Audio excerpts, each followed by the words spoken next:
I can't believe I'm the only one without food. That's just cruel, mother-in-law." As the eldest son's wife yells, she covers her face with both hands, her eyes brimming with tears. Just as her words imply, all that's in front of her is an empty glass and a solitary fork. The relatives seem to finally catch on to the situation and begin to jeer one after another. Whoa, could this be Emily's debut of tormenting her daughter-in-law? I'm on Team Naomi. Ghost mother-in-law, stop the torment. Begone, evil spirit. Dear daughter-in-law, don't cry. It's a mix of 10% concern and 90% just messing around. I shrug my shoulders at the relatives who are starting to get tipsy from the drinks. For them, the discord between me and the eldest son's wife might just be another piece of entertainment at the New Year's celebration. In that case, as the host, I need to entertain our guests even more. Of course, this includes the very person who caused this situation, the eldest son's wife. All right, I'll go get Naomi's portion too, so just wait a moment. With resolution, I clutch a tray to my chest and head back to the kitchen. My name is Emily Johnson, 62 years old. After losing my beloved husband 2 years ago, and my eldest son moving out after getting married a year ago, I've been living alone in this house. I can't say I don't feel lonely, but as someone who enjoys her own company, living alone isn't particularly hard for me. That's why I've been politely declining every time my eldest son invites me to live with him. I didn't want to intrude on his newlywed life, and fortunately, I have a lot of relatives living nearby, so I haven't been lonely. However, I would later come to understand the real meaning behind my son's persistent invitations to live together. It was an SOS from my eldest son. "Mom, please come and help me right away." It was one night a few months after my eldest son got married. My eldest son suddenly called me. It was dinner time and I was just about to eat my meal. "What's the matter? Why are you calling at this time?" "I'll explain later. For now, it's an emergency. I hate to impose, but can you come to my house right away?" Getting a sudden call without any explanation left me briefly perplexed. My eldest son's house was located in the neighboring county. It wasn't an impossible distance to cover right now, but it wasn't exactly around the corner either. Still, something in my eldest son's demeanor told me this was no ordinary matter, so I decided to put my dinner on hold and head to his house. What I found there was something I'll probably never forget. Part of the kitchen in their newly built house had been blackened by soot. The smell of burning and heat filled the air, and remnants of foam from a fire extinguisher were still scattered here and there. And right next to that kitchen, my daughter-in-law was crying inconsolably. What on earth happened here? Well, we had a bit of a fire. Naomi was so upset I had to call you. I hate to ask, but could you help us clean up? According to my son, my daughter-in-law was cooking dinner when suddenly a pillar of fire shot up from the pan. I managed to put out the fire in the pan with a wet rag, but sparks flew and ignited the surroundings. I used the fire extinguisher to take care of the rest, but it made a mess of the kitchen. While he was telling me this, I noticed that he was holding an ice pack to his arm. It seems he had burned himself while putting out the fire. I decided to postpone cleaning the kitchen and started tending to my son's burn. Luckily, the burn wasn't severe, but this could have been a major disaster. Perhaps it's a blessing that this was the extent of the damage. Is Naomi all right? Did she get burned or anything? I'm fine. She didn't seem to have any burns as far as I could see, but Naomi was the one cooking, and it seemed strange that she was unharmed given the fierceness of the fire. When I asked about this, I found out the cause of the fire. Naomi, it seems, was scared of oil splattering when she was frying frozen croquettes. After some hesitation, she tossed a few croquettes from the edge of the kitchen into the pan. This caused the oil to splatter, and when the heated oil reached its limit, it ignited the gas stove, causing a pillar of fire. "I was so scared. I'm afraid of frying stuff," my daughter-in-law continued sobbing. Even though she was shaken, it would have been nice if she could at least help with her husband's first aid. As I cleaned up the kitchen, I let out a small sigh. In the end, Cleaning the kitchen took about 3 hours. I ended up catching the last train home, and throughout that time, my daughter-in-law did nothing to help with the cleaning. She just kept complaining about how my favorite pot and I had a hard time choosing the kitchen wallpaper. Could it be that my daughter-in-law is bad at cooking? That suspicion turned into a certainty a few months later on my birthday. At my age, my own birthday isn't exactly a special day. It's more of a moment to reflect on getting another year older. Without my husband, I didn't feel any desire to be celebrated. So I planned to spend the day leisurely enjoying my hobby of cooking. But unexpectedly, I received another invitation from my son and his wife. They wanted to treat me to dinner to celebrate my birthday and to apologize for the previous incident. With that in mind, I decided to visit my son's house once again. But there, I found myself embroiled in another unforgettable incident. What dish is this supposed to be? I looked at the object piled high on the plate before me, hesitating before I asked. If I had to describe it as is, I would say it resembles a lump of coal that's on fire. Anyone would think the same if they saw the small black lump sitting atop a heap of carelessly torn raw cabbage. Don't you recognize it? It's fried chicken. Christmas is coming up, so I thought it would be a surprise. Believe it or not, I've been working hard to conquer my fear of deep frying. My eldest son's wife puffed out her chest as if to say, impressive, right? Upon hearing this, I sent a quick glance toward the kitchen.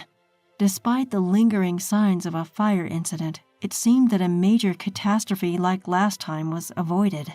If my eldest son's wife, who was once terrified of frying, had managed to overcome her fears, then surely it was something worthy of praise. But then, fried chicken? I gazed down once again at the black lump before me. Upon closer examination, I could see spots that had turned a brownish hue from being fried. Perhaps she'd been overly cautious due to her fear of frying, causing it to char. Even if it was burned, it must still taste good, right?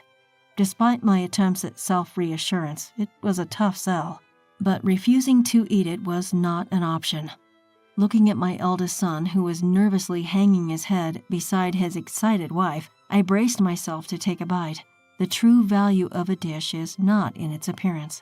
After all, my daughter-in-law had gone to the trouble of preparing this for me. I couldn't just dismiss her effort, so I mustered the courage to bite into the lump. Ignoring the burnt smell, I chewed. The outer shell, which felt like charcoal, made a crunching noise and crumbled, revealing the rubbery texture of the meat underneath, filling my mouth. It was a taste unlike any I've experienced before. What had she used to marinate it? It was incredibly sweet, and the burnt parts were bitter. Honestly, I wanted to spit it out right away. Despite the unpleasant taste, I somehow managed to swallow it with the help of some water and mustered up a smile. Ooh, it's tasty. Probably the hardest I've ever worked to say anything in my life. My efforts seemed to pay off as my daughter-in-law beamed with joy. It's a common story on daytime TV, a mother-in-law criticizing her daughter-in-law's cooking leading to a family discord. A single offhand comment from the mother-in-law can place the son in the middle of a dispute which could lead to the breakdown of the marriage. But it seems like I've managed to dodge that bullet. Just as I let out a sigh of relief, my daughter-in-law mercilessly placed the next dish before me. She described it as a seafood soup, but seeing the raw shrimp in the overflowing green liquid, I felt a bit dizzy. Now I find myself in the hospital getting an IV drip. My memory is a bit fuzzy for the 2 to 3 days after the dinner party, but it seems I was found collapsed at home due to severe abdominal pain and dehydration. A relative who happened to visit found me and took me to the hospital. The doctor told me it was food poisoning caused by a bacterium called Campylobacter. When asked if I'd eaten any undercooked chicken, everything fell into place. Fried chicken. Remembering that hellish texture and flavor, a shiver ran down my spine, and I became convinced. My eldest son's wife's cooking is beyond just bad. My son is in danger. Something must be done, and soon. While I was recovering, I got in touch with my son and found out he was in the hospital with food poisoning. Both husband and wife were bedridden, or so I thought. It turned out Naomi hadn't eaten any of the food she had cooked, and she was perfectly fine. Naomi doesn't eat her own cooking? I asked.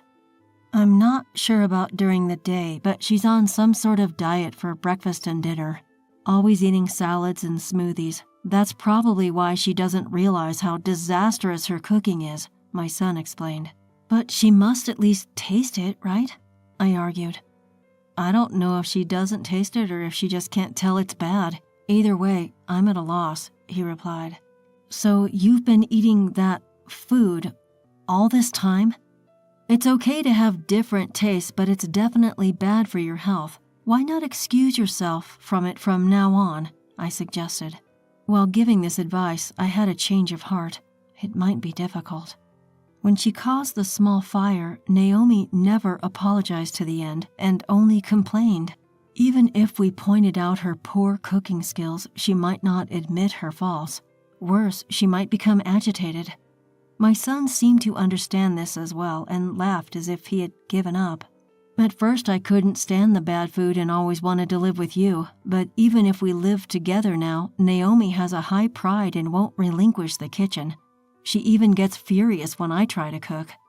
I was careless and got food poisoning this time, but recently, I've learned to defend myself enough to avoid being hospitalized. Don't worry, he assured me. Really? I said. Even so, there's no way it's healthy for him to keep eating food that doesn't suit his palate. As a small aid, I asked my son to bring Naomi to our home for the New Year's celebration. Many relatives would come, and it wouldn't be a problem if the number of people increased by 2. I would cook a feast with my skills. My son was happy to accept the offer, looking forward to my home-cooked meals. I'm glad. I could potentially teach Naomi some cooking under the pretense of giving her recipes for any dishes she liked. But reality took an unexpected turn.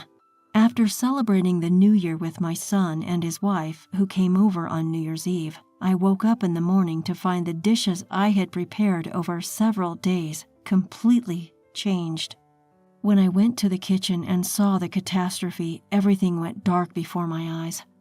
Good morning, Mom. Thank you for the delicious dinner last night. As a thank you, I helped with the New Year's celebration dishes you had prepared, Naomi said with a laugh. Helped? You mean this? This isn't a prank? I exclaimed. No way, Mom. I would never prank you. I just made a few tweaks. Party food can be boring if it's always the same, right? I thought a change like this might be good, Naomi responded, grinning innocently. I was speechless in front of her smile, but I felt like something was falling apart under me. All the dishes I had spent days preparing for today, I had procured only the freshest of ingredients. In honor of the new year, I had even splurged on some usually pricey items. Now they were just glorified garbage. Ignoring my eldest daughter-in-law's gleeful explanations, I dug around hoping to find something, anything that was salvageable. In the end, everything I had prepared was ruined.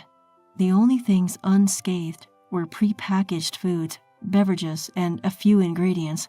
On top of that, there simply wasn't enough time to start all over. Kai, I hate to ask this, but can you head to any open supermarket right now and grab anything that we could serve at the table? It's New Year's Day. Chances of finding any party food left on shelves, those that usually require pre-ordering, would be slim. Even so, I just needed something, anything I could serve as a side dish. Kai, my eldest son, understanding my predicament, immediately agreed to run the errands. In the end, I managed to plate up a few dishes, using the store-bought deli items and the leftover ingredients we had, successfully saving face, at least in appearances. Of course, during all this, I didn't let my daughter-in-law anywhere near the kitchen. Compared to the feast I had planned, it was pitiful, but I had no other choice. As long as we could get through today, that's all that mattered. Just as I thought that, my invited relatives started to arrive, one after the other. Happy New Year! Thanks again for the invite. I've been looking forward to Emily's cooking all year. Long time no see, Kai and Naomi. How have you been? The relatives greeted each other and took their seats at the table. We began with communion wine for the toast, but soon everyone switched to their preferred beers and started eating while enjoying their conversations. They were so engrossed in their chats that no one seemed to notice the unusual dishes in front of them. My eldest daughter-in-law, who was kicked out of the kitchen early, was sulking at the table, still not quite comprehending the situation. Then she noticed that there was no plate of deli food in front of her. She looked up at me. Mother-in-law, my portion is... There's no portion for you. While poking at the plate in front of me, I replied curtly. The relatives, sensing the tense atmosphere, stopped their chatters. Taking advantage of the sudden attention, my daughter-in-law dramatically filled her eyes with tears and covered her face with her hands. It's cruel not to serve me food while everyone else has theirs. This is too much, mother-in-law. As her words suggested, in front of my daughter-in-law was only an empty glass and a lone fork. The relatives seemed to finally catch on to the situation, beginning to jeer one after another. Oh, is this Emily's debut as the wicked mother-in-law? All right, I'm rooting for Naomi. Mother-in-law from hell, stop your bullying. Out with the evil spirits. Stay strong, bride. It seemed a 10% worry and 90% mischief mix. As I shrugged at the relatives already tipsy from the booze, I realized for them the friction between me and the eldest son's wife was nothing more than New Year's entertainment. As the host, I had to entertain the guests further. Even the main instigator of this situation, the eldest son's wife, was no exception. Can't be helped. I'll bring Naomi's share too, so just wait a bit. Resolute, I hugged the tray to my chest and returned to the kitchen. Before long, I returned to the living room with an oval platter in hand. It was a seafood platter. The relatives loved seafood, so this platter was something I had reserved a month in advance for this very day. Both the relatives and the eldest son's wife probably thought that another dish was being brought out for each of them. They were surprised by the sudden appearance of a large dish, but of course, I meant the part arranged by the eldest son's wife. There was no way they could understand that. The eldest son's wife in particular looked pleased, probably thinking it was finally time to showcase the dish she had arranged. Oh, we've been waiting. What's this, seafood as well? I was thinking there was surprisingly little variety this year. Looks delicious. Let's dig in. As soon as I set it on the table, the relatives' forks extended towards it. But predictably, as soon as they put the seafood in their mouths, screams echoed from everywhere. Ah, what on earth is this? Sweet seafood? Relatives began visibly grimacing and reaching for water. That was hardly surprising. The seafood platter was heavily dressed in honey. Conceivably, a seasoned chef might successfully combine seafood and honey, but the creative touch was unfortunately added by the eldest son's wife. There was undoubtedly some other unfathomable ingredient mixed in. Naomi tweaked the recipe for you all, right? Yes, I got the idea from a maple syrup salmon poke bowl. But it wasn't just honey. The oysters were topped with caramel sauce, and the crab was sprinkled with tiny golden pieces of paper. Upon closer inspection, they were actually pieces of origami. It's for the New Year's celebration. Don't you often see it in full-course meals? Well, those usually come with edible gold leaf, not paper that can't be eaten. Seems like the relatives agreed. All of them put down their forks with strained expressions. They must have expected the dish to be met with high praise. The relatives awkwardly explained, Naomi, you do have a sweet tooth. We, on the other hand, prefer spicy food, while the eldest son's wife dropped her shoulders in disappointment. Next, I served the homemade roast beef. It was one of my husband's favorites and a long-standing dish in our family. However, even when I placed the large pot of it on the table, no one reached out with their forks. It made sense. No one could explain why the roast beef was stewing in a pot, except for the eldest son's wife, of course. I found this big chunk of meat, so I decided to stew it in red wine. Doesn't it look tasty? Please, help yourselves. So that was it. The unnaturally dark color was from the red wine. However, it was clear from the smell that the alcohol hadn't been cooked off, and the color was far from being produced by red wine alone. At least it looked like it was mixed with powdered chili or bean paste, or it might have been colored with paint. It wouldn't be out of character for the eldest son's wife, and it wasn't funny. You all mentioned earlier that you like spicy food, right? This should pair well with your drinks. Go on, go on. Having just rejected her previous dish, the relatives likely felt they couldn't escape this time. They hesitantly picked out the once roast beef from the pot and took a bite. Then screams echoed again. From their repeated calls for water, it seemed it was too spicy this time. This is ridiculous. What kind of sick joke is this? This isn't fit for human consumption. Even dog food is better than this. Finally, it seemed they had reached their limit.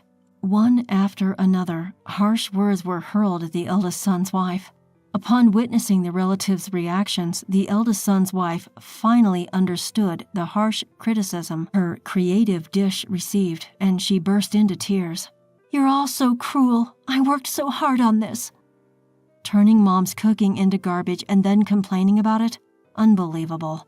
The eldest son glared at his wife in disgust. This roast beef was a dish that the eldest son often enjoyed, making his anger even more potent. You turned it into garbage. So this was originally Emily's cooking? That's correct. Everything on that plate is store-bought. Naomi turned all the chicken noodle soup and party foods I prepared in advance into waste, so I had no choice but to buy these. Waste? Such a term. Oh, I'm sorry. I should have said poison, considering what was found next to the pot. I held up an empty spice bottle for everyone to see. The label read nutmeg, a common spice typically used in meat dishes. As of last night, this bottle was unopened, meaning that Naomi must have dumped the entire bottle into the pot. Do you know nutmeg is a wonderful spice that can make meat dishes delicious in small amounts, but it can actually be poisonous? There have been instances of people dying from overdosing. The lethal dose is only 10 grams, the most common poison, isn't it? No way. By the way, this bottle contains 15 grams, considering all of it was dumped into the pot. If you finished eating, it's certainly enough to invite death. Stop joking. Are you trying to send us to the hospital? Accusations turned into shouts of anger as the reality of nearly being served poison on top of food, worse than dog food, set in. Overwhelmed, Naomi began crying and pleading. But I didn't know. Nutmeg goes with meat, right? I just wanted to make it tastier. It's not my fault. Yeah, you said the same thing before. You didn't know about Campylobacter. Nobody taught you. Yeah, that's right. You never learned the basics of cooking from anyone. Didn't listen to any advice. Didn't even properly read a cookbook. You just cook on a whim, not even tasting your own food. That's why you end up making garbage. At her husband's harsh words, Naomi stopped crying. She probably thought her husband would side with her, but he mercilessly called the dish garbage and turned to the relatives. He seemed still angry that the relatives had deemed me a demon mother-in-law without knowing the full story. Now you understand why my mother didn't serve Naomi food. She ruined my mother's cooking, and she's not even remorseful about it. There's no need for you to prepare a decent meal for someone like that. Isn't that right? If you still side with Naomi, I will cut ties with you all, here and now. Faced with the eldest son's reasonable argument, the relatives bowed their heads in silence, as if to drive the point home. When I asked, "Would you like seconds?" and moved the meat closer, the relatives screamed, backed away, and even some fell from their chairs. As I remained silent, they eventually began to mutter apologies in dry voices. After that, the remorseful relatives ate only the original store-bought dishes, and each of them went home, each with words of apology. The eldest son's wife tried to sneak away amidst the chaos, but my son and I didn't miss it. We made sure she sat down and took responsibility for the mess she'd created. And of course, that meant making sure she ate her own creation. As a result, She's now in the hospital. She could only manage a few bites of any of the dishes. While it was a bit unsatisfying from my perspective, I think it was a good opportunity for her to learn just how outrageous her cooking was. Afterwards, I was left with the problem of dealing with the leftovers. After some thought, I decided to take them with me when I visited my eldest son's wife in the hospital. I figured if I showed them to her doctor, they'd understand the cause of her illness. However, I had the good fortune to bump into her parents who were also visiting. As things naturally played out, I ended up handing the leftovers to them. As a result, upon discharge, my eldest son's wife was immediately sent back to live with her parents.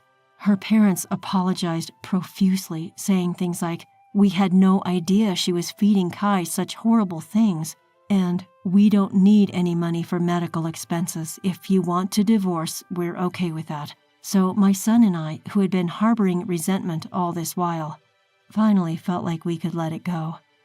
And as for our relatives, they lavished us with expensive meats, fine liquors, and fresh fish as an apology. When I said it was too much for me alone to eat, they suggested we start the New Year celebration anew, which made my son and I burst out laughing. "You know, it's just not the New Year without Emily's cooking," they said. Those words warmed my heart. After all, the purpose of cooking is to bring joy to others.